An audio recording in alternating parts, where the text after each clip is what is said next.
Hello दोस्तों, आपका स्वागत है आपके अपने चैनल टीचिंग हब में। आज हम लोग देखने वाले हैं दोस्तों एनसीईआरटी नोट्स, जो कि सामान्य विज्ञान का है दोस्तों। और ये क्लास 6 से लेकर 12 तक के ओल्ड एनसीईआरटी और न्यू एनसीईआरटी दोनों को सम्मिलित करके बनाया गया है। और ये बेस्ट बुक है दोस्तों फिर फॉर ऑल कॉम्पिटिटिव एग्जाम के लिए। और इसका अगर आप लोगों को पीडीएफ चाहिए तो डिस्क्रिप्शन में टेलीग्राम का लिंक दिया हुआ है, वहाँ जाकर आप जुड़ जाएं। और वहाँ जो भी मोस्ट इम्पॉर्टेंट नोट्स होते हैं दोस्तों, उसे भी वहाँ अवेलेबल करा दिया जाता है दोस्तों। आइए देखते हैं दोस्तों, आज का चैप्टर स्टार्ट करते हैं। आज का चैप्टर है अध्याय 3, बल तथा न्यूटन के गति विषयक नियम। और मुख्य रूप से स्रोत देखते हैं दोस्तों कि किस स्रोत से लेकर इस चैप्टर को बनाया गया है दोस्तों। तो देखते हैं स्रोत के रूप में क्लास 8 चैप्टर 11 बल तथा दाब, क्लास 8 चैप्टर 12 घर्षण, क्लास 9 चैप्टर 9 बल तथा गति के नियम, और क्लास 11 चैप्टर 5 गति के नियम। इन तमाम स्रोत से लेकर दोस्तों ये चैप्टर को बनाया गया है। चलिए दोस्तों, आज का क्लास स्टार्ट करते हैं। अपने दैनिक जीवन में हम देखते हैं कि एक स्थिर वस्तु को गति देने के लिए या गतिशील वस्तु को रोकने के लिए हमें कुछ प्रयास करना पड़ता है। अर्थात किसी वस्तु को गति की अवस्था में लाने के लिए हमें उसे खींचना, धकेलना या ठोकर लगाना पड़ता है। वस्तु को खींचने, धकेलने या ठोकर लगाने तथा वस्तु को रोकने की इसी क्रिया पर बल की अवधारणा आधारित होती है। आइए दोस्तों देखते हैं बल। बल वह बाह्य कारक अर्थात धक्का, खिंचाव है जो किसी पिंड के रूप व आकार या स्थिति में परिवर्तन कर सकता है, उसे ही बल कहते हैं। यानी बल क्या है दोस्तों? तो वह कारक है जिसके वजह से किसी पिंड के रूप व आकार या स्थिति में परिवर्तन होता है। दैनिक जीवन में बलों का उपयोग किसी पिंड या वस्तु को एक स्थान से उठाकर दूसरे स्थान तक ले जाने में किया जाता है। साधारणतः बल वह धक्का अथवा खिंचाव होता है जो किसी वस्तु में गति या विराम की अवस्था में परिवर्तन करता है या परिवर्तन करने का प्रयास करता है। आगे देखते हैं दोस्तों, बल एक सदिश राशि है। मोस्ट इम्पोर्टेंट है दोस्तों कि बल कैसी राशि है, तो बल एक सदिश राशि है और इसका एसआई मात्रक न्यूटन होता है। यानी बल एक सदिश राशि है और इसका जो एसआई मात्रक होता है न्यूटन होता है, और सीजीएस मात्रक जो होता है वो डायन होता है। 1 न्यूटन बराबर 1 किलोग्राम मीटर प्रति सेकंड स्क्वायर होता है। आगे देखते हैं दोस्तों, और इसका एक अन्य मात्रक किलोग्राम भार भी होता है। बल के प्रभाव। किसी वस्तु पर बल लगाने के कारण उसमें उत्पन्न होने वाले प्रभाव निम्नलिखित हैं। बल लगाने से किसी वस्तु के आकार या आयतन में परिवर्तन किया जा सकता है। उदाहरण के लिए जस्ते के चादर को मोड़कर उसका आकार बदला जा सकता है। किसी स्थिर वस्तु पर बल लगाने से वस्तु गतिमान हो जाती है। उदाहरण के तौर पर देखते हैं दोस्तों, रोलर को धक्का देकर गतिशील किया जा सकता है। इसी प्रकार गतिमान वस्तु पर गति के विपरीत दिशा में बल लगाने पर उसे विराम अवस्था में रखा जा सकता है। अतः बल लगाने से वेग में परिवर्तन किया जा सकता है। यानी बल लगाने की वजह से वेग में भी परिवर्तन होता है। आगे देखते हैं दोस्तों, बल किसी वस्तु की दिशा बदल सकता है। उदाहरण के लिए फुटबॉल पर ठोकर मारकर उसकी गति की दिशा को बदला जा सकता है। आगे देखते हैं दोस्तों, बल के प्रकार। यानी बल के कितने प्रकार है दोस्तों, तो देखते हैं मुख्य रूप से पहला है संपर्क बल। दो वस्तुओं के वास्तविक संपर्क में आने पर जो बल कार्य करता है संपर्क बल यानी कांटेक्ट फोर्स कहलाते हैं। उदाहरण के लिए घर्षण बल, श्यान बल, पेशीय बल आदि। यानी संपर्क बल के अंतर्गत कौन कौन से आते हैं? घर्षण बल, श्यान बल और पेशीय बल, और भी बहुत सारे बल आते हैं। आगे देखते हैं दोस्तों, पेशीय बल मस्कुलर फोर्स। यह बल हमारे शरीर की मांसपेशियों द्वारा लगता है। हमारी मांसपेशियों की क्रिया स्वरूप यानी एक्शन फॉर्मेट लगने वाले बल को पेशीय बल कहते हैं। पशु भी अपनी शारीरिक क्रियाकलापों तथा अन्य कार्यों को करने के लिए पेशीय बल का उपयोग करते हैं। दूसरा है दोस्तों घर्षण बल। जब कोई वस्तु किसी दूसरे वस्तु की सतह पर फिसलती है, ऐसा करने का प्रयास करती है, तो उनके बीच लगने वाले बल को ही घर्षण बल कहते हैं। आगे देखते हैं दोस्तों, असंपर्क बल। पहले हम लोगों ने संपर्क बल देखा, अब दूसरा है असंपर्क बल। ऐसे बल जिनमें दो वस्तुओं के बीच संपर्क करने की आवश्यकता नहीं होती है, वो संपर्क बल अर्थात नॉन कॉन्टैक्ट फोर्स कहलाते हैं। उदाहरण के लिए गुरुत्वाकर्षण बल, चुंबकीय बल, दो आवेशों के बीच स्थैतिक बल, ये सारे जो हैं वो संपर्क बल के उदाहरण हैं। जैसे चुंबकीय बल, मैग्नेटिक फोर्स, चुंबकों के समान ध्रुव एक दूसरे को प्रतिकर्षित करते हैं तथा असमान ध्रुव एक दूसरे को आकर्षित करते हैं। एक चुंबक दूसरे चुंबक पर बिना संपर्क में आए ही बल लगा सकता है। चुंबकीय बल असंपर्क बल का एक उदाहरण है। यानी चुंबकीय बल में क्या होता है दोस्तों कि एक ध्रुव दूसरे ध्रुव को आकर्षित करता है। इस स्थिति में क्या होता है दोस्तों कि जो असमान ध्रुव रहेगा यानी नॉर्थ और साउथ पोल रहेगा तो वो दोनों एक दूसरे को आकर्षित करेगा, जबकि नॉर्थ और नॉर्थ पोल को ही मिलाया जाएगा तो वो दोनों एक दूसरे को प्रतिकर्षित करता है। आगे देखते हैं दोस्तों, स्थिर वैद्युत बल, इलेक्ट्रोस्टैटिक फोर्स। एक आवेशित वस्तु द्वारा किसी दूसरे आवेशित अथवा अनावेशित वस्तु पर लगाया गया बल स्थिर वैद्युत बल कहलाता है। वस्तुओं के संपर्क में न होने पर यह बल कार्य करता है, इसलिए स्थिर वैद्युत बल और संपर्क बल का ही एक उदाहरण है। आगे देखते हैं दोस्तों, गुरुत्वाकर्षण बल। वस्तुएं पृथ्वी की ओर गिरती है क्योंकि वह उन्हें अपनी ओर आकर्षित करती है। इस बल को गुरुत्व बल या केवल गुरुत्व भी कहते हैं। यह एक आकर्षण बल है। गुरुत्व बल प्रत्येक वस्तु पर लगता है। गुरुत्व बल के कारण ही नदियों का पानी नीचे की ओर बहता है। ब्रह्मांड में सभी वस्तुएं छोटी हो या बड़ी अन्य वस्तुओं पर बल लगाती है, तब यह आकर्षण बल गुरुत्वाकर्षण बल कहलाता है। आगे देखते हैं दोस्तों, नाभिकीय बल, न्यूक्लियर फोर्स। प्रोटॉन व न्यूट्रॉनों के बीच लगने वाला आकर्षण बल नाभिकीय बल कहलाता है। यह सबसे शक्तिशाली बल होता है। नाभिक के अस्थायित्व यानी स्टेबिलिटी के लिए यह बल उत्तरदायी है। नाभिकीय बल लघु परास बल है। तो मोस्ट इंपॉर्टेंट है दोस्तों, इसमें याद रखना है कि यह सबसे शक्तिशाली बल है, यानी नाभिकीय बल जो है सबसे शक्तिशाली बल है। आगे देखते हैं दोस्तों, संतुलित बल। किसी वस्तु पर एक साथ दो या दो से अधिक बल कार्य कर रहे हो और बलों का परिणामी प्रभाव शून्य हो तो वे बल संतुलित बल कहलाते हैं। संतुलित बलों के प्रभाव में वस्तु की स्थिति में कोई परिवर्तन नहीं होता है, परंतु वस्तु की आकृति बदल जाती है। यानी संतुलित बल का जो प्रभाव होता है उस स्थिति में वस्तु की स्थिति में कोई परिवर्तन नहीं आता, लेकिन वस्तु की जो आकृति है वो क्या हो जाती है, चेंज हो जाती है दोस्तों। उदाहरण के लिए देखते हैं, यदि एक गुटके को दोनों ओर समान बल लगाकर परस्पर विपरीत दिशा में ले जाया जाता है तब गुटके में कोई गति नहीं होती है, अतः गुटके पर लगा बल संतुलित बल कहलाता है। आगे देखते हैं दोस्तों, नेक्स्ट असंतुलित बल। यदि किसी वस्तु अथवा निकाय पर लगे हुए बलों का परिणामी बल शून्य नहीं है तो वे बल असंतुलित बल कहलाते हैं। असंतुलित बल द्वारा किसी स्थिर वस्तु को गति प्रदान की जा सकती है तथा किसी गतिमान वस्तु को रोका भी जा सकता है। उदाहरण के लिए देखते हैं दोस्तों, रस्साकशी में यदि एक टीम दूसरे टीम से अधिक शक्तिशाली है तो वह रस्से तथा कमजोर टीम दोनों को अपनी ओर खींच लेती है। इस दशा में रस्से पर लगने वाला बल असंतुलित बल कहलाता है। आगे देखते हैं दोस्तों, संरक्षी तथा असंरक्षी बल। तो क्या होता है दोस्तों, देखते हैं संरक्षी तथा असंरक्षी बलों का वर्णन निम्नलिखित है। संरक्षी बल वह बल जिसके द्वारा किसी पिंड को एक बिंदु से दूसरे बिंदु तक ले जाने में किया गया कार्य केवल पिंड की प्रारंभिक एवं अंतिम स्थितियों पर निर्भर करता है, पिंड के पथ पर नहीं। यानी संरक्षी बल में क्या होता है दोस्तों कि किसी पिंड को एक बिंदु से दूसरे बिंदु तक जब लेके जाया जाता है तो जो कार्य है केवल पिंड की प्रारंभिक और अंतिम स्थिति पर ही निर्भर करता है, जबकि पिंड के पथ पर निर्भर नहीं करता है संरक्षी बल में। उदाहरण के लिए गुरुत्वाकर्षण बल, स्थिर वैद्युत बल और वैद्युत चुंबकीय बल आदि संरक्षी बल के ही उदाहरण हैं। आगे देखते हैं दोस्तों, असंरक्षी बल वह बल जिसके द्वारा किसी पिंड को एक बिंदु से दूसरे बिंदु तक ले जाने में किया गया कार्य पिंड की प्रारंभिक एवं अंतिम स्थितियों के साथ साथ पिंड द्वारा तय किए गए पथ पर भी निर्भर करता है। उदाहरण के लिए घर्षण बल और श्यान बल जो है उदाहरण है किसका दोस्तों, असंरक्षी बल का, जबकि गुरुत्वाकर्षण बल, स्थिर वैद्युत बल, विद्युत चुंबकीय बल आदि जो है वो संरक्षी बल के उदाहरण है। नेक्स्ट देखते हैं दोस्तों, जड़त्व। यानी जड़त्व क्या होता है। शब्द की उत्पत्ति जड़ता शब्द से हुई है जिसका अर्थ स्थिरता या अपरिवर्तनीयता है।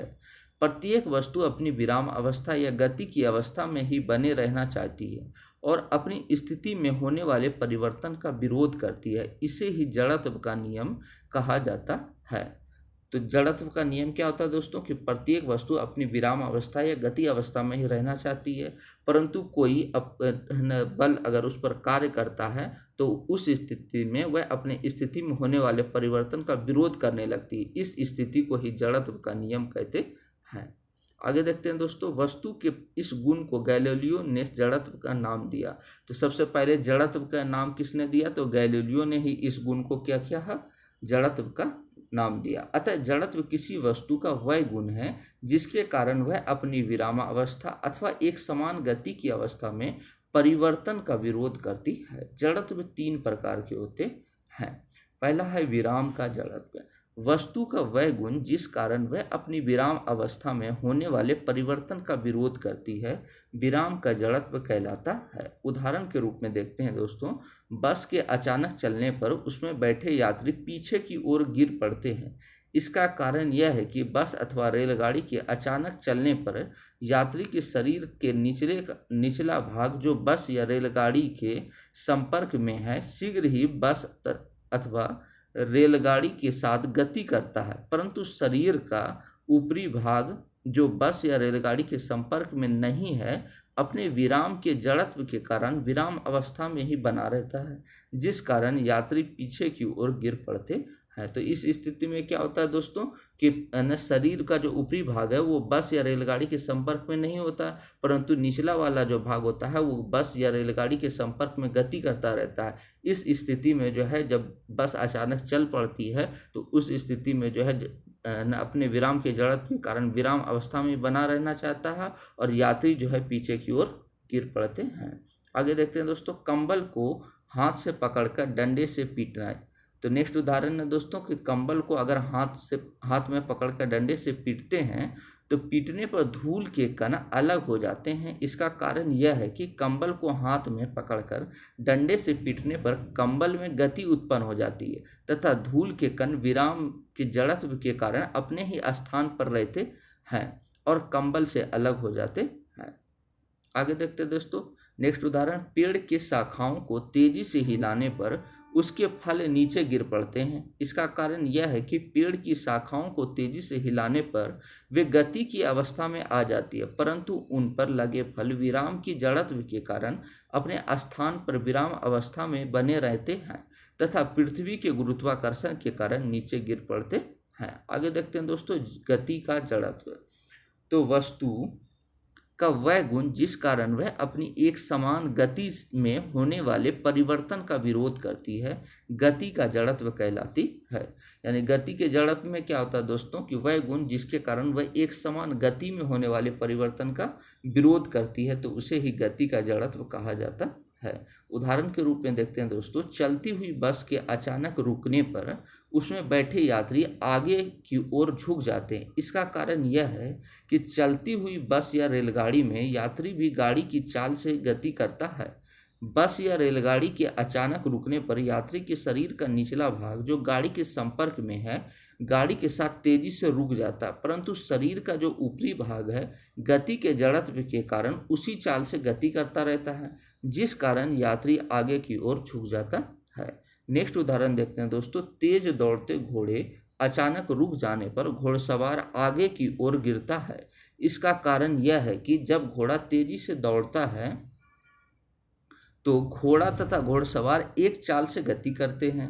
घोड़े के अचानक रुक जाने पर घोड़सवार गति के जड़त्व के कारण आगे की ओर गति करता रहता है, जिससे घोड़सवार आगे की ओर गिर जाता है।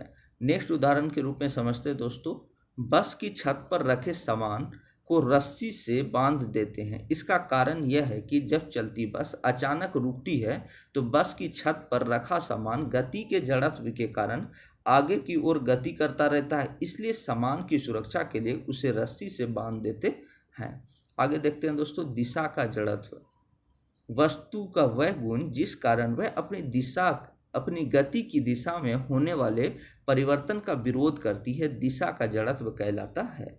उदाहरण के रूप में देखते हैं दोस्तों, तेज गति से चलती बस किसी वक्राकार मोड़ पर मुड़ती है तो यात्री मोड़ के केंद्र से बाहर की ओर झुक जाते हैं। इसका कारण यह है कि जब तेज गति से चलती बस वक्राकार मोड़ पर मुड़ती है तो उसमें बैठे यात्री दिशा के जड़त्व के कारण पहली दिशा में ही गति करते रहते हैं, जिस कारण मोड़ के केंद्र से बाहर की ओर झुक जाते हैं।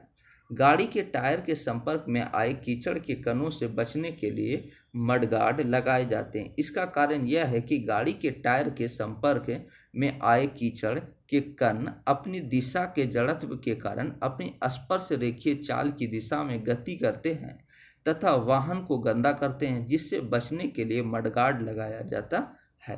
नेक्स्ट उदाहरण से समझते हैं दोस्तों, यदि पत्थर की डोरी से बांधकर क्षैतिज वृत्तीय पथ में घुमाएं तब डोरी टूटने पर पत्थर स्पर्श रेखीय गति में गति करता है, स्पर्श रेखीय दिशा में गति करता है। इसका कारण यह है कि वृत्तीय पथ के किसी भी बिंदु पर पत्थर की चाल स्पर्श रेखीय दिशा में होती है। आगे देखते हैं दोस्तों, डोरी का तनाव उसे वृत्तीय पथ पर गति प्रदान करता है। डोरी के टूटने पर डोरी का तनाव शून्य हो जाता है। आगे देखते हैं दोस्तों, अतः पत्थर वृत्तीय पथ पर गति ना करके अपनी दिशा के जड़त्व के कारण स्पर्श रेखीय गति करता है। चाकू की धार, नेक्स्ट उदाहरण देखते हैं दोस्तों, चाकू की धार तेज करते समय घूमते पहिए के संपर्क में लाने पर उत्पन्न चिंगारियां स्पर्श रेखीय दिशा में गति करती है। इसका कारण यह है कि चिंगारियां दिशा के जड़त्व के कारण अपनी स्पर्श रेखीय चाल की दिशा में गति करती है। आगे देखते हैं दोस्तों, जड़त्व तथा द्रव्यमान। तो जड़त्व और द्रव्यमान में क्या संबंध है दोस्तों, देखते हैं। अधिक द्रव्यमान की वस्तु की विराम अवस्था तथा गति की अवस्था में परिवर्तन करने के लिए अधिक बल की आवश्यकता होती है, अर्थात अधिक द्रव्यमान की वस्तु अपनी विराम अवस्था अथवा गति की अवस्था में होने वाले परिवर्तन का अधिक विरोध करती है, अर्थात अधिक द्रव्यमान की वस्तु का जड़त्व अधिक होता है, अतः द्रव्यमान जड़त्व की माप है। मोस्ट इंपॉर्टेंट है दोस्तों कि द्रव्यमान जड़त्व की माप है और अधिक द्रव्यमान की वस्तु का जो जड़त्व है वो भी अधिक होगा। आगे देखते हैं दोस्तों, न्यूटन के गति के विषयक नियम। न्यूटन ने गति विषयक 3 नियमों का प्रतिपादन किया जो निम्न प्रकार के हैं।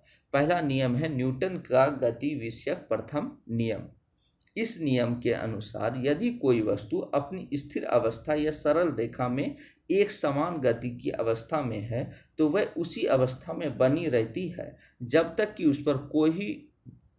कि उस पर बाहर से कोई बल ना लगाया जाए। यह नियम जड़त्व का नियम या गैलीलियो का नियम भी कहलाता है। यानी न्यूटन का गति का विषयक प्रथम नियम जो है वो जड़त्व का नियम भी कहलाता है और दूसरा इसे गैलीलियो का नियम भी कहा जाता है।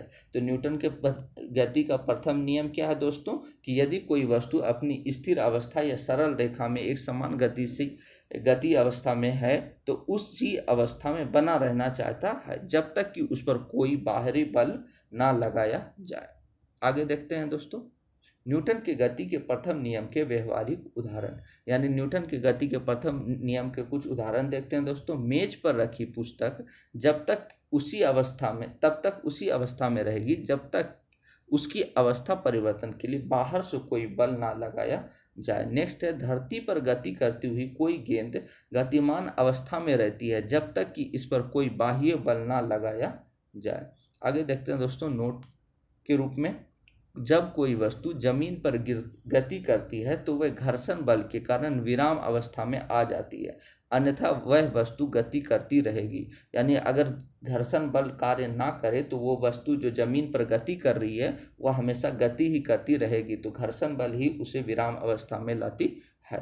नेक्स्ट देखते हैं दोस्तों, संवेग। संवेग क्या होता है दोस्तों, तो किसी वस्तु का संवेग यानी मोमेंटम p, उसके द्रव्यमान m और वेग v के गुणनफल से परिभाषित होता है। यानी संवेग अर्थात p बराबर m इंटू v होता है, यानी p बराबर m गुना v होता है, जहाँ p संवेग है दोस्तों, m द्रव्यमान है और v वॉल्यूम अर्थात आयतन होता है। आयतन नहीं, वेग होता है। संवेग में परिमाण और दिशा दोनों होते हैं। मोस्ट इंपॉर्टेंट लाइन है दोस्तों कि संवेग में परिमाण और दिशा दोनों होते हैं। इसकी दिशा वही होती है जो वेग की होती है और इसका मात्रक किलोग्राम मीटर प्रति सेकंड होता है। यानी संवेग का जो फॉर्मूला होता है दोस्तों, P बराबर m इंटू वी होता है, जहाँ P संवेग है, m द्रव्यमान है और v जो है वेग होता है। और संवेग में परिमाण और दिशा दोनों होते हैं। आगे देखते हैं दोस्तों संवेग पर आधारित कुछ उदाहरण। मान लीजिए एक कम भार का वाहन जैसे छोटी कार तथा एक अधिक भार का वाहन जैसे सामान से लदा ट्रक दोनों ही किसी क्षैतिज सड़क पर खड़े हैं। हम सभी भली भांति जानते हैं कि समान समय अंतराल में दोनों वाहनों को समान चाल से गति कराने में कार की तुलना में ट्रक को धकेलने के लिए अपेक्षाकृत अधिक बल की आवश्यकता होती है। इसी प्रकार यदि एक हल्का पिंड तथा एक भारी पिंड दोनों समान चाल से गतिमान हैं तो समान समय अंतराल में दोनों पिंड को रोकने में हल्के पिंड की तुलना में भारी पिंड में अपेक्षाकृत अधिक परिमाण के विरोधी बल का आवश्यकता होगी।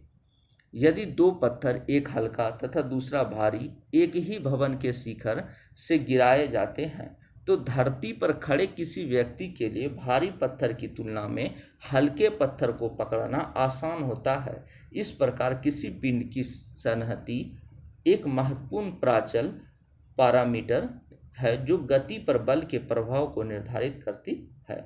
नेक्स्ट देखते हैं दोस्तों न्यूटन का गति विषयक द्वितीय नियम, यानी न्यूटन का द्वितीय नियम देखना है दोस्तों। इस नियमानुसार किसी वस्तु के संवेग परिवर्तन की दर उस पर लगने वाले उस संतुलित बल के अनुक्रमानुपाती होती है।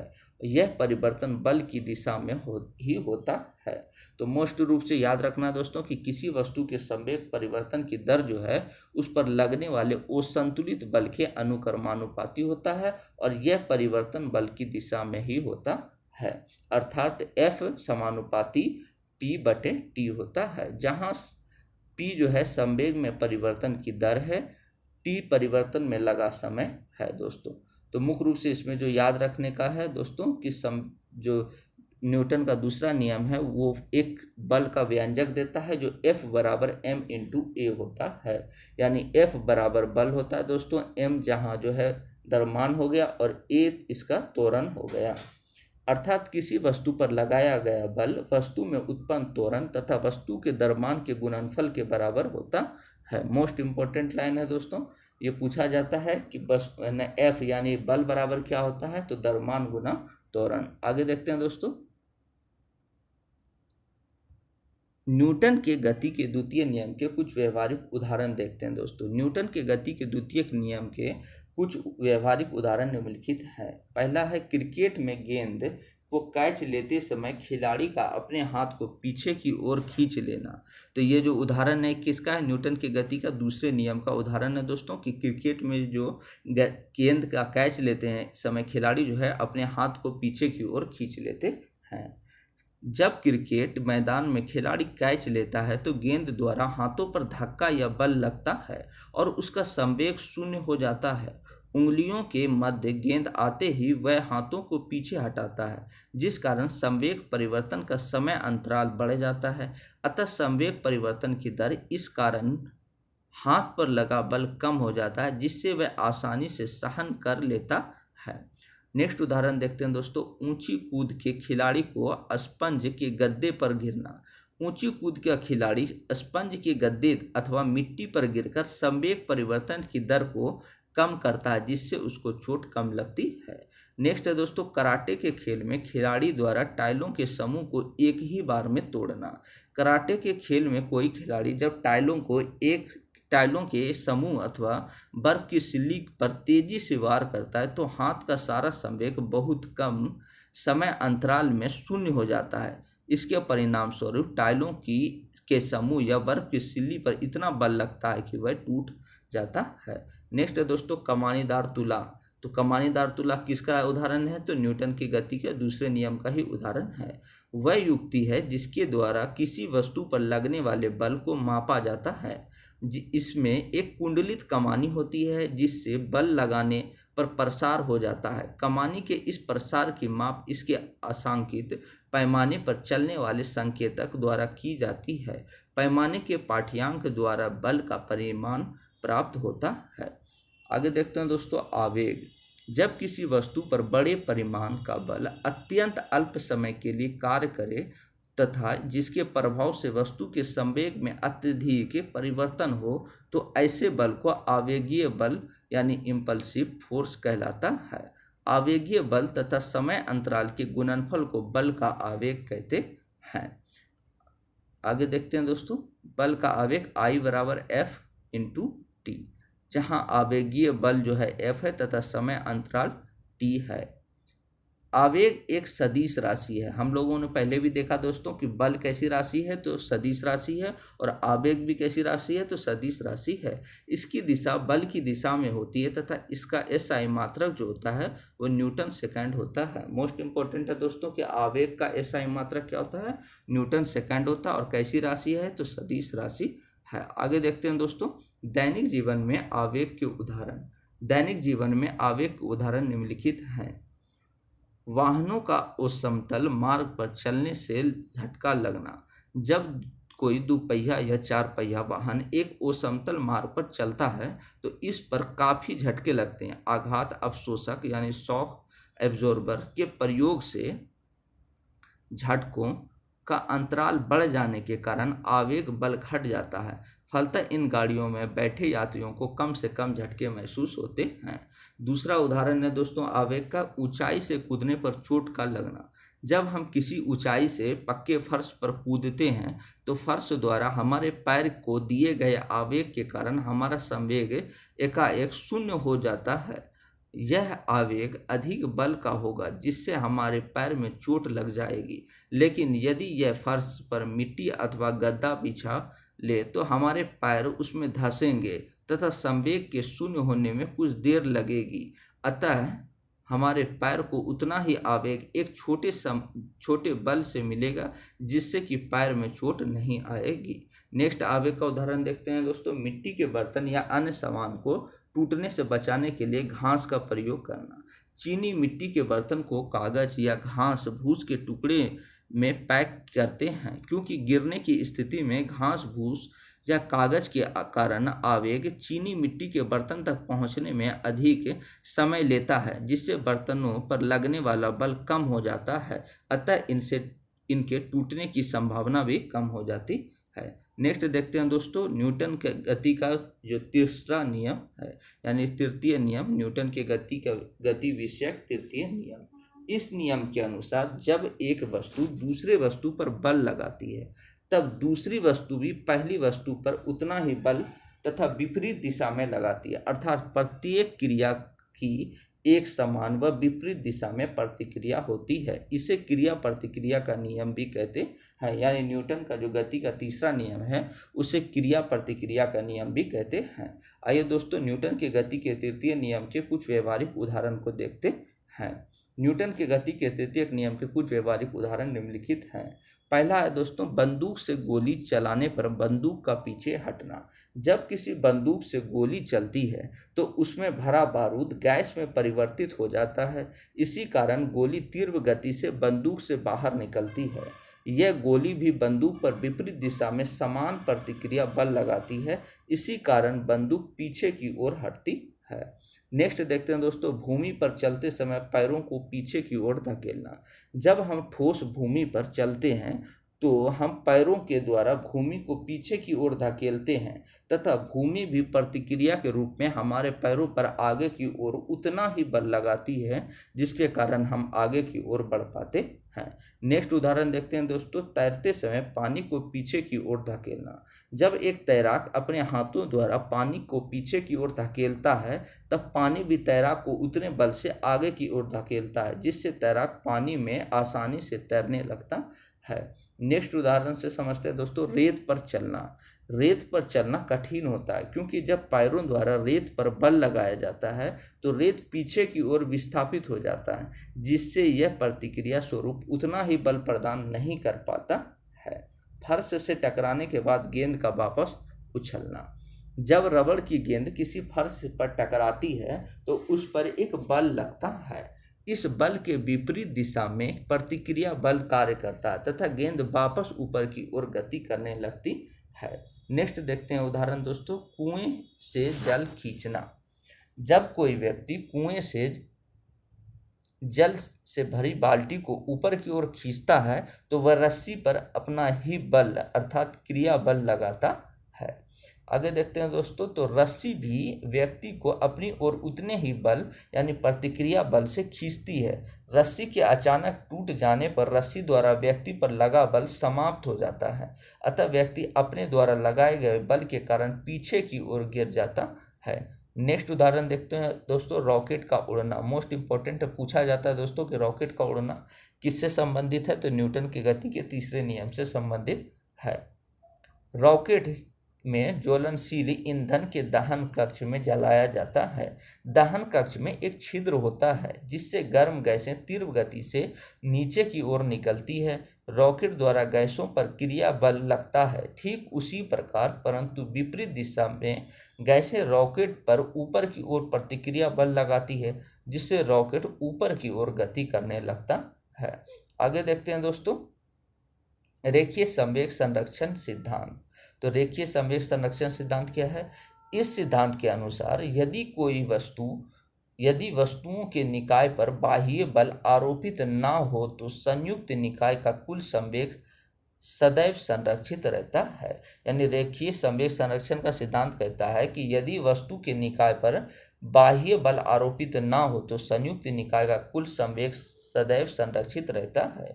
यदि m1 व m2 द्रव्यमान के दो पिंड u1 व u2 वेग से गतिमान हैं तथा आपस में टकराने के पश्चात उनके वेग v1 व v2 हो जाते हैं तो टकराने से पहले कुल संवेग और टकराने के बाद कुल संवेग क्या होता है? आपस में बराबर होता है।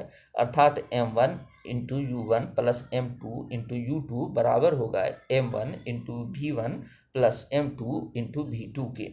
आगे देखते हैं दोस्तों, रेखीय संवेग संरक्षण का नियम न्यूटन के गति के तृतीय नियम पर आधारित है क्योंकि तृतीय नियम के अनुसार पिंड के समुदाय यानी कम्युनिटी से बने किसी निकाय पर सभी प्रतिक्रियात्मक बलों का योग अर्थात नेट बल यानी नेट फोर्स सदैव शून्य होता है।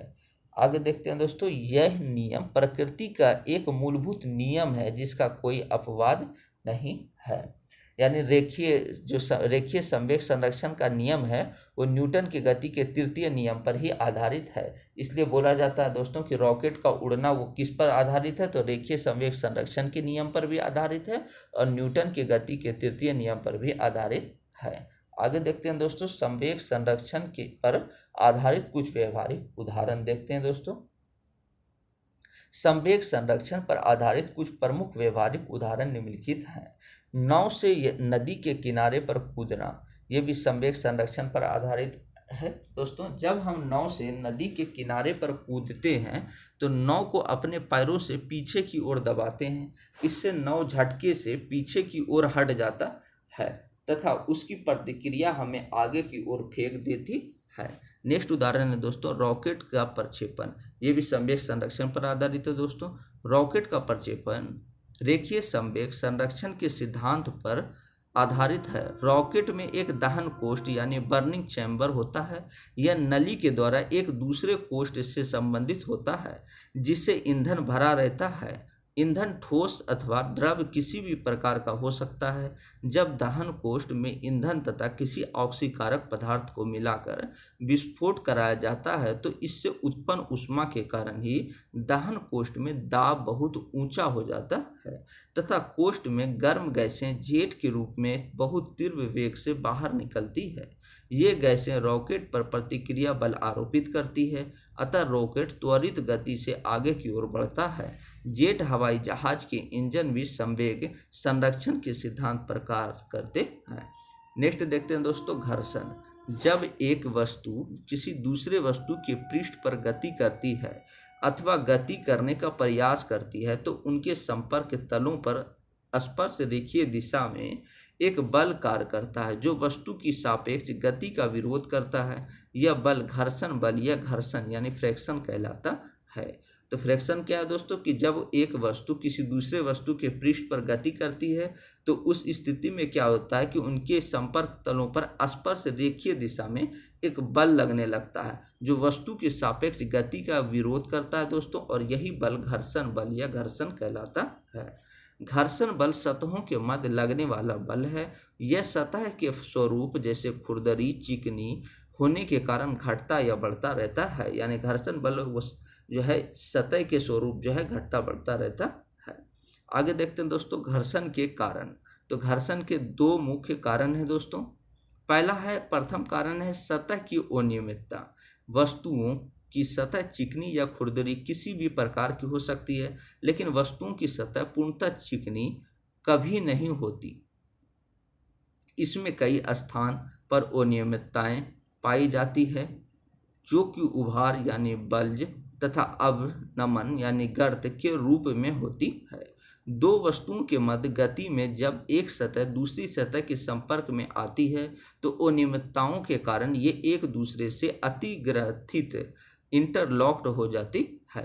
जब एक वस्तु दूसरे वस्तु की सतह पर गति करती है तो इस अंतर ग्रथन के कारण गति का विरोध होता है। यह विरोधी ही बल ही घर्षण कहलाता है। जैसे दो वस्तुओं की खुरदरी सतह को यहाँ दिखाया गया है दोस्तों। आगे देखते हैं दोस्तों नोट। घर्षण बल संपर्क बल का संपर्क पृष्ठ के समानांतर घटक होता है। द्वितीय कारण देखते हैं दोस्तों जो कि आणविक सिद्धांत है। द्वितीय कारण जो कि आणविक सिद्धांत है। जब दो वस्तुएं एक दूसरे के संपर्क में रहकर गति करती है तो इनके अणुओं के बीच एक प्रकार का आकर्षण बल अर्थात आणविक बंध कार्य करता है। अतः एक वस्तु को दूसरे वस्तु की सतह पर गति कराने के लिए आणविक बंधों को तोड़ने के लिए एक आवश्यक बल लगाना पड़ता है। अतः आणविक आकर्षण बल घर्षण बल का ही एक स्वरूप है।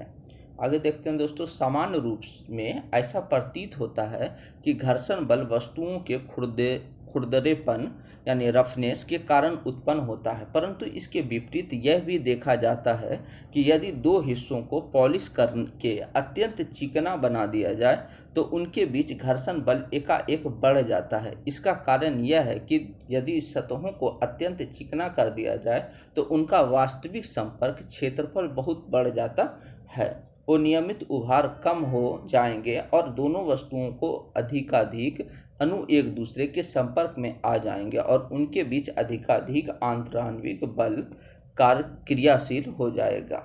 आगे देखते हैं दोस्तों घर्षण के प्रकार। घर्षण के प्रकार तो वस्तु की गति के आधार पर घर्षण बल निम्नलिखित 3 प्रकार के होते हैं। पहला है स्थैतिक घर्षण, दूसरा है सीमांत घर्षण। पहला देखते हैं दोस्तों स्थैतिक घर्षण यानी स्टैटिक फ्रिक्शन। जब दो वस्तुएं एक दूसरे के संपर्क में विराम अवस्था में होती है तो उनके बीच आपेक्षिक गति होने से पूर्व जो घर्षण कार्य करता है वह स्थैतिक घर्षण कहलाता है। दूसरा है दोस्तों सीमांत घर्षण लिमिटिंग फ्रिक्शन। स्थैतिक घर्षण बल का वह अधिकतम मान जब पिंड ठीक गति प्रारंभ करने वाला होता है सीमांत घर्षण कहलाता है। यानी सीमांत घर्षण क्या होता है दोस्तों कि स्थैतिक घर्षण बल का वह अधिकतम मान जब पिंड गति प्रारंभ करने वाला होता है तो सीमांत घर्षण कहलाता है। आगे देखते हैं दोस्तों सीमांत घर्षण बल संपर्क तलों की प्रकृति पर निर्भर करता है परंतु तल के क्षेत्रफल पर निर्भर नहीं करता है। सीमांत घर्षण बल अभिलंब प्रतिक्रिया R के अनुक्रमानुपाती होता है। तीसरा है दोस्तों गतिज घर्षण। जब एक वस्तु किसी दूसरी वस्तु के तल पर गति करती है तो उनके संपर्क तलों के बीच कार्यरत घर्षण बल गतिज घर्षण बल कहलाता है। गतिज घर्षण बल भी अभिलंब प्रतिक्रिया R के अनुक्रमानुपाती होता है तथा यह गतिज घर्षण संपर्क तलों के क्षेत्रफल पर निर्भर नहीं करता है।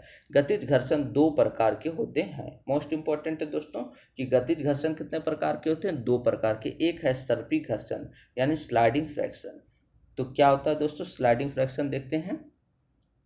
जब कोई वस्तु किसी दूसरी वस्तु के तल पर सरकती है तो वस्तुओं के संपर्क तलों के बीच कार्यरत घर्षण सर्पी घर्षण कहलाता है। यानी सर्पी घर्षण में क्या होता है दोस्तों, उदाहरण के रूप में देखते हैं कि जब किसी ब्लॉक को क्षैतिज तल पर सरकाकर ले जाया जाता है तो ब्लॉक तथा क्षैतिज तल के मध्य कार्यरत घर्षण बल को ही क्या कहते हैं, सर्पी घर्षण कहते हैं। नेक्स्ट है दोस्तों लोटनिक घर्षण यानी रोलिंग फ्रैक्शन। जब कोई वस्तु किसी तल पर बिना फिसले लुढ़कती है तो दोनों वस्तुओं के संपर्क तलों के बीच कार्यरत घर्षण को लोटनिक या बेलनी घर्षण कहते हैं। आगे देखते हैं दोस्तों घर्षण के लाभ व हानियाँ।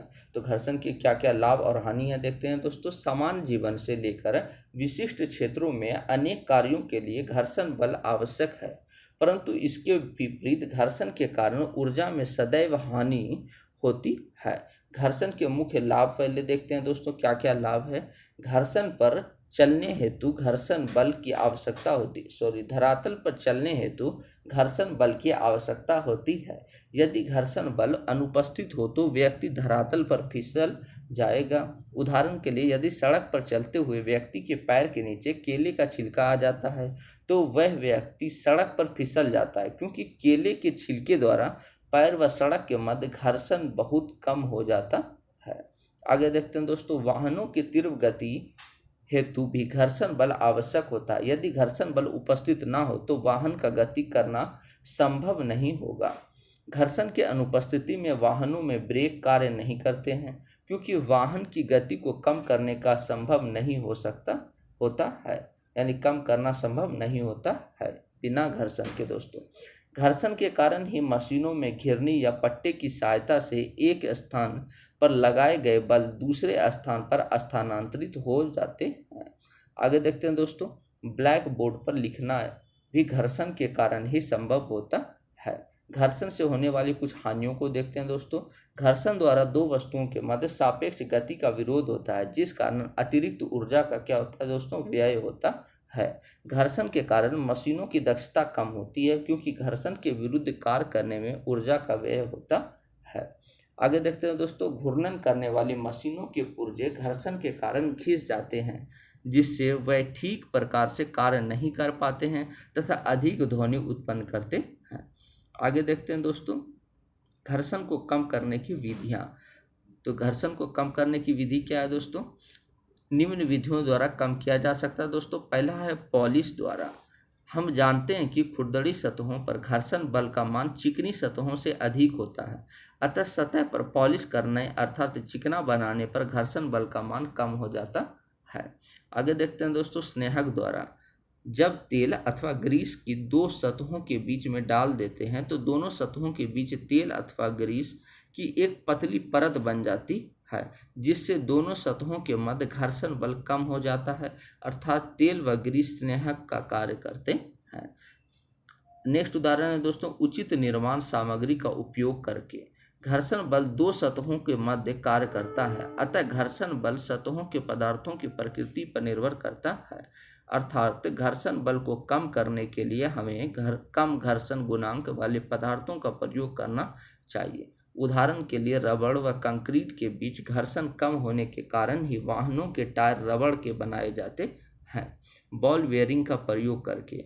तो मशीनों के गतिशील पुर्जे के मध्य स्टील की छोटी छोटी गोल गोलियां यानी छर्रे लगाई जाती है, जिनको बॉल बेयरिंग कहते हैं। क्योंकि हम जानते हैं कि लोटनी घर्षण का मान सर्पी घर्षण से बहुत कम होता है, अतः बॉल बेयरिंग की व्यवस्था से सर्पी घर्षण लोटनी घर्षण में परिवर्तित किया जाता है। जैसे यहाँ देख सकते हैं दोस्तों ये बॉल लगा हुआ है, ये घूर्णन भाग है और ऊपर जो है स्थिर भाग है। तो इस स्थिति में जो है ये बॉल बेयरिंग के रूप में कार्य कर रहा है। आगे देखते हैं दोस्तों धारा रेखीय गति द्वारा।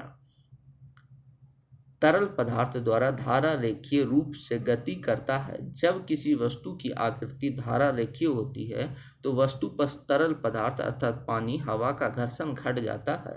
अतः तीव्र गति से चलने वाले वाहन जैसे वायुयान, जेटयान, जलयान, तेज चलने वाली ट्रेनों आदि को धारा रेखीय आकृति प्रदान करने के लिए उनके सामने वाले भाग मछली के समान नुकीला बनाया जाता है। यह प्रक्रिया स्ट्रीम लाइनिंग कहलाती है।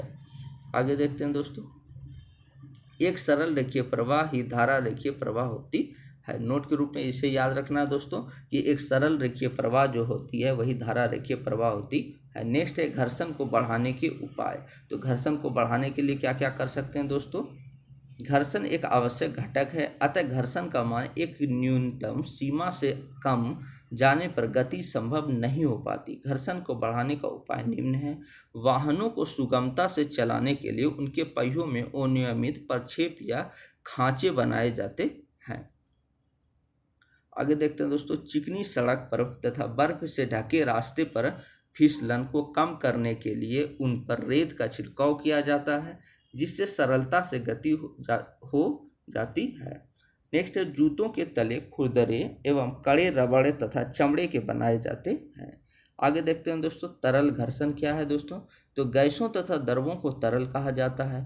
तरल अपने से होकर गुजरने वाली वस्तुओं पर घर्षण बल लगाते हैं। किसी तरल पर लगने वाला घर्षण बल उस तरल के सापेक्ष गति पर निर्भर करता है। घर्षण बल वस्तु की आकृति तथा तरल की प्रकृति पर भी निर्भर करता है। वाहनों की उचित आकृति प्रदान करके उन पर लगने वाले तरल घर्षण को कम किया जाता है। आगे देखते हैं दोस्तों, अभिकेंद्र बल। तो अभिकेंद्र बल मोस्ट इंपॉर्टेंट टॉपिक है दोस्तों। तो देखते हैं, जब कोई पिंड किसी वस्तु वृत्तीय पथ पर एक समान चाल से गति करती है तो उसके वेग में परिवर्तन होने के कारण गतिमान पिंड पर अभिकेंद्र त्वरण कार्य करता है, जिसकी दिशा सदैव वृत्त के केंद्र की ओर होती है। न्यूटन के नियमानुसार त्वरण सदैव किसी बल से उत्पन्न होता है तथा इस बल की दिशा वही होगी जो त्वरण की दिशा होगी। अतः वृत्तीय गति करते हुए पिंड पर एक बल कार्य करता है, जिसकी दिशा सदैव वृत्त के केंद्र की ओर होती है। इस बल को ही अभिकेंद्र बल कहा जाता है। तो अभिकेंद्र बल क्या होता है दोस्तों कि इस तरीके से वृत्तीय पथ पर कोई वस्तु गतिमान है तो उस स्थिति में इसका जो बल होता है वो अंदर की तरफ होता है। इसे ही यानी केंद्र की तरफ लगाने वाले बल को अभिकेंद्र बल कहते हैं और इसे इंग्लिश में सेंट्रीपेटल फोर्स कहा जाता है। आगे देखते हैं दोस्तों, अभिकेंद्र बल यानी F बराबर होता है द्रव्यमान गुना अभिकेंद्रीय त्वरण।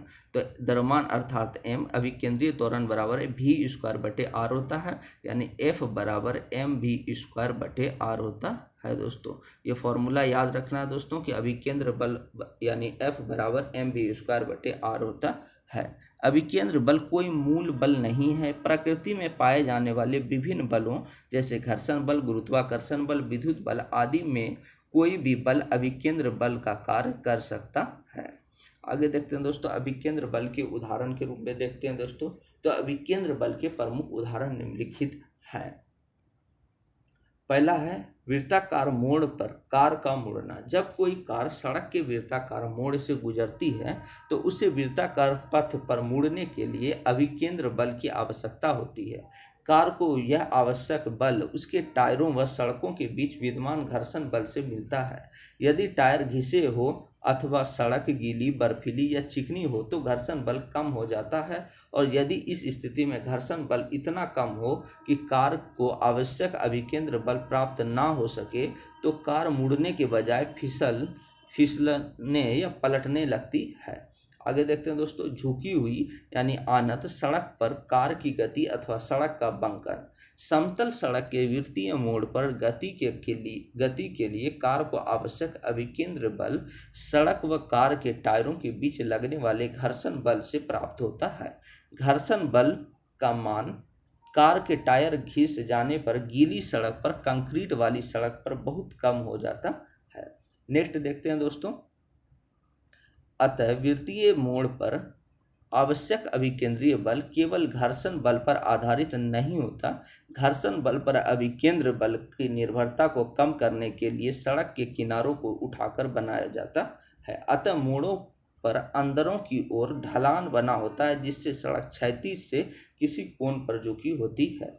इसे सड़क का झुकना या बंकन कहते हैं। इसी प्रकार रेल की पटरियां बिछाते समय मोड़ों पर अंदर वाली पटरी को बाहर वाली पटरी की तुलना में कुछ नीचा बिछाते हैं। ऐसा करने से मोटर अथवा रेलगाड़ी मोड़ पर गुजरते समय स्वयं ही अंदर की ओर झुक जाती है। जिससे आवश्यक अभिकेंद्र बल उत्पन्न हो जाता है। यह बल पृथ्वी को अभिलंब प्रतिक्रिया से उत्पन्न होता है। आगे देखते हैं दोस्तों, प्राकृतिक घटनाओं में वृत्तीय गति। पृथ्वी सूर्य के चारों ओर घूमती है तथा हम जानते हैं कि वृत्तीय गति के लिए अभिकेंद्र बल की आवश्यकता होती है। अतः पृथ्वी पर भी एक अभिकेंद्र बल लगता है जिसकी दिशा सूर्य की ओर होता है। पृथ्वी को यह बल सूर्य द्वारा पृथ्वी पर आरोपित गुरुत्वाकर्षण बल के द्वारा मिलता है। आगे देखते हैं दोस्तों, इसी प्रकार चंद्रमा यानी मून पृथ्वी के चारों ओर वृत्तीय पथ पर घूमता है। यह भी अभिकेंद्रीय बल का एक उदाहरण है। परमाणु में वृत्तीय गति। परमाणु में इलेक्ट्रॉन नाभिक के चारों ओर वृत्तीय पथ पर घूमते हैं। इस स्थिति में आवश्यक अभिकेंद्र बल परमाणु के नाभिक धनावेश तथा इलेक्ट्रॉन जो कि ऋणावेश होते हैं के मध्य लगने वाले स्थिर वैद्युत आकर्षण बल से प्राप्त होते हैं।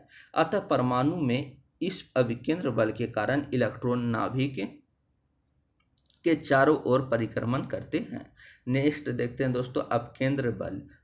अपकेंद्र बल क्या होता है दोस्तों कि जब कोई वस्तु वृत्तीय गति करती है तो वस्तु पर वृत्तीय पथ के केंद्र से बाहर की ओर एक बल लगता है। इस प्रकार अपकेंद्र बल कहते हैं। तो हम लोगों ने देखा दोस्तों, ये अभिकेंद्र बल और अपकेंद्र बल में अंतर देखते हैं दोस्तों। अभिकेंद्र बल में क्या होता है कि वृत्तीय पथ से केंद्र की तरफ बल लगता है, जबकि अपकेंद्र बल में केंद्र की तरफ से वृत्तीय पथ पर बल लगता है। अपकेंद्र बल के अनुप्रयोग देखते हैं दोस्तों। अपकेंद्र बल के निम्न अनुप्रयोग हैं। जैसे दूध से क्रीम का निकालना। पूछा जाता है दोस्तों कि दूध से क्रीम का निकालना कौन से बल का उदाहरण है, तो अपकेंद्रीय बल का उदाहरण है। इस यंत्र का प्रयोग द्रव में उपस्थित विभिन्न द्रव्यमानों के कणों को पृथक करने के लिए किया जाता है। इसमें द्रव को भरकर तीव्र गति से घुमाया जाता है। इस प्रक्रिया में द्रव के भारी कण हल्के कणों की अपेक्षा अधिक दूरी पर अर्थात परिधि की ओर चले जाते हैं। इस प्रकार विभिन्न द्रव्यमान के कण पृथक हो जाते हैं। दूध से क्रीम निकालने की मशीन इसी सिद्धांत पर कार्य करती है। नेक्स्ट उदाहरण देखते हैं दोस्तों, वॉशिंग मशीन में ड्रायर द्वारा कपड़े को सुखाना। वॉशिंग मशीन के ड्रायर में एक लंबा तथा ऊर्ध्वाधर बेलनाकार बर्तन होता है तथा इसकी दीवार में छिद्र बने होते हैं। गीले कपड़ों को यह बर्तन में डाल दिया जाता है। इस बर्तन का संबंध एक विद्युत मोटर से कर दिया जाता है जो इसे एक ऊर्ध्वाधर अक्ष के परितः तेजी से घुमाता है और घूर्णन गति के कारण कपड़ों में उपस्थित जल के कण अपकेंद्र बल का अनुभव करते हैं, जिसके कारण यह कण बाहर की ओर गति करते हैं हुए बर्तन की दीवार में बने छिद्रों से बाहर निकल जाते हैं। इस प्रकार जल के कण कपड़ों से अलग हो जाते हैं और कपड़े सूख जाते हैं। थैंक यू दोस्तों। अगर वीडियो आप लोगों को अच्छा लगा हो तो प्लीज़ चैनल को लाइक एंड सब्सक्राइब कर ले दोस्तों, क्योंकि वीडियो बनाने में बहुत मेहनत लगती है दोस्तों। Please support me. और अगर आप लोगों को इसका PDF चाहिए तो आपको डिस्क्रिप्शन में लिंक दिया हुआ है टेलीग्राम का, वहां जाकर ज्वाइन कर लें। और सॉरी दोस्तों, कुछ आवाज़ वगैरह साइड के आ जाते हैं ट्रेन वगैरह के, इसके लिए सॉरी दोस्तों।